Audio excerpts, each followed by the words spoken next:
നിങ്ങളോടൊപ്പം ചിരിച്ചു കൂടെ നിൽക്കുന്നവരെല്ലാം നിങ്ങളുടെ നന്മ ആഗ്രഹിക്കുന്നവരാണെന്നാണോ നിങ്ങൾ ചിന്തിക്കുന്നത്? അതറിയണമെങ്കിൽ നമ്മളൊന്ന് വീഴണം. അപ്പോൾ കാണാം യഥാർത്ഥ ചിത്രം. നമ്മുടെ ഇഷ്ടങ്ങളെ അവഗണിച്ച് നമ്മുടെ മേൽ അവരുടെ ഇഷ്ടങ്ങൾ അടിച്ചേൽപ്പിച്ച് അക്കൂട്ടർ അവരുടെ ലക്ഷ്യം നേടാൻ ശ്രമിക്കും. പാവം, നമ്മളിതൊന്നും അറിയില്ല. അവർക്ക് നമ്മൾ വെറും ഉപകരണം മാത്രമാണ്. അവർക്ക് നമ്മുടെ പ്രയോജനം മാത്രം മതി.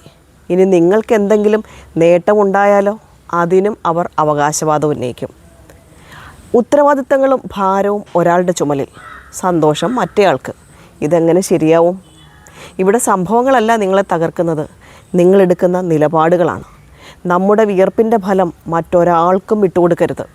നിങ്ങളുടെ ജീവിതത്തിൻ്റെ ഉടമ നിങ്ങൾ മാത്രമാണ്. നിങ്ങളുടെ ദുരിതങ്ങൾക്ക് മറ്റൊരാളെയും പഴിക്കാതെ ഉറച്ച തീരുമാനമെടുക്കൂ. അവ പുതിയ തുടക്കത്തിലേക്കുള്ള വെളിച്ചമാകട്ടെ. നമസ്കാരം.